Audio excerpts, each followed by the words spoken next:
నారాయణ ఆందోళనకు దిగారు. చిత్తూరు తచ్చూరు ఎక్స్ప్రెస్ హైవేకి ఇరువైపులా సర్వీస్ రోడ్, అండర్ పాస్లు ఏర్పాటు చేయాలని డిమాండ్ చేస్తూ 3 రోజులుగా ఆందోళన నిర్వహిస్తున్నారు. రోడ్డుకి ఇరువైపులా సర్వీస్ రోడ్డు కానీ ఎక్కడా డైవర్షన్ ఏర్పాటు చేయకుండా ఇబ్బందులకు గురి చేస్తున్నారని నారాయణ ఆగ్రహం వ్యక్తం చేశారు. ప్రభుత్వం స్పందించి సమస్యను పరిష్కరించకపోతే ఆందోళన మరింత ఉధృతం చేస్తానంటున్న నారాయణతో మా ప్రతినిధి Manohar Reddy face to face.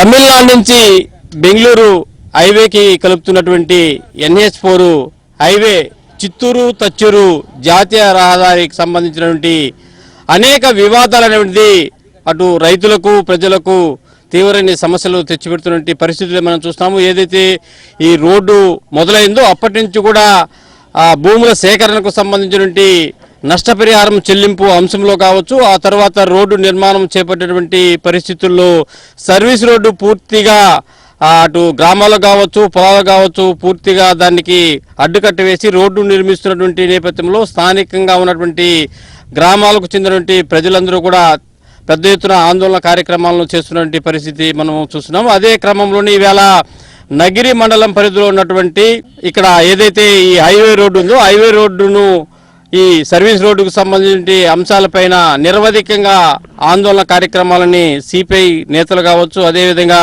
రైతులు కావచ్చు చేపడుతున్న పరిస్థితులు. ప్రస్తుతానికి ఇక్కడ సిపిఐ జాతీయ నాయకుడు నారాయణ గత 2 రోజుల నుంచి కూడా నిరవధికంగా వంట వార్పుతో పాటు ఇక్కడే రాత్రి సమయంలో కూడా నిద్రిస్తూ ఈ ఆందోళన కార్యక్రమాన్ని చేపడుతున్నారు. మరి ఎందుకు వారు ఈ కార్యక్రమాన్ని చేపడుతున్నారు అనే అంశాలు కూడా మనం తెలుసుకునే ప్రయత్నం చేద్దాం. అదేవిధంగా గవర్నమెంట్ నుంచి ఎలాంటి రెస్పాండ్ వచ్చిందో తెలుసుకునే ప్రయత్నం చేద్దాం. సార్ చెప్పండి, ఏంటి చిత్తూరు తచ్చూరు రోడ్డు 716 ఈ ప్రారంభంలోనే దీన్ని రైతులు వ్యతిరేకించినా కూడా ఈ హైవే ఉండాలనిపిస్తామని కోరుకున్నాం.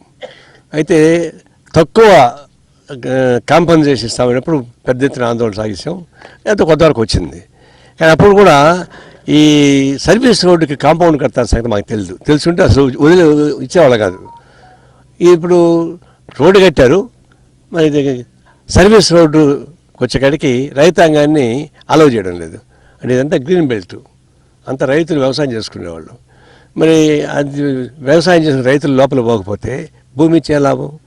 మా భూమి దీనికి మేమే పోకపోతే ఇంకెందుకని చెప్పేసి నేను ఆందోళన వచ్చింది. 4-5 నెలలుగా నేను కేంద్ర ప్రభుత్వానికి ఉత్తరాలు రాస్తూనే ఉన్నా. ఎంపీలు పాత పార్లమెంట్ సభ్యుడు చిత్తూరు, కొత్త పార్లమెంట్ సభ్యుడు చిత్తూరు, వాళ్ళ దగ్గర ఉత్తరాలు రాయించాను. ఎంత చేసినా కూడా రెస్పాన్స్ రాలేదు.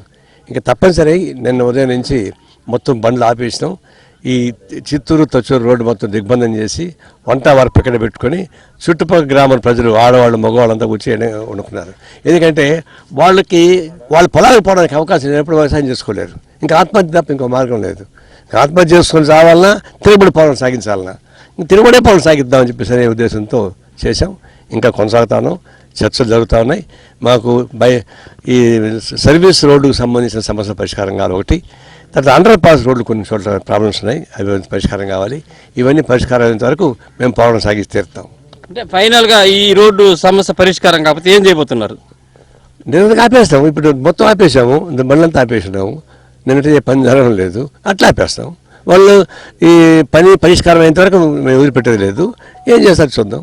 ఇది మొత్తానికి ఏదైతే ఆ రోజు ఈ NH అనేటువంటి పేరుతో ఈవేళ ఎక్స్ప్రెస్ హైవే పేరుతో ఇక్కడ రైతులను ఒక పక్క నష్టపరిహారం చెల్లింపులో మోసం చేసినటువంటి పరిస్థితి, మరోవైపు ఈవేళ సర్వీస్ రోడ్డును పూర్తిగా బంద్ చేసి పొలాలకు ఏ విధంగా వెళ్ళాలి, గ్రామాలకు ఏ విధంగా వెళ్ళాలి, ఇలాంటి సమస్యలను ఆనాడు తెలిసి ఉంటే మేము ఈ రోడ్డు నిర్మాణాన్ని చేపట్టి అంగీకరించేటువంటి సమస్య లేదనేటువంటి ఒక విషయాన్ని కూడా నారాయణ గారు చెప్తున్నారు. అదే నేపథ్యంలోనే ఈ సమస్యకు పరిష్కార మార్గము చూపిస్తే సరి, లేదంటే ఇక్కడ ఆందోళనలు ఉధృతం చేస్తాం, ఈ రోడ్డును అడ్డుకుని తీరుతాం అభిప్రాయాన్ని కూడా ఈవేళ జాతీయ సిపిఐ నాయకుడు నారాయణ గారు స్పష్టం చేస్తున్నటువంటి పరిస్థితి మనము చూస్తున్నాం. వీడియో మహేష్తో కలిసి మనోహర్ రెడ్డి, ABN ఆంధ్రజ్యోతి, నగిరి నుంచి.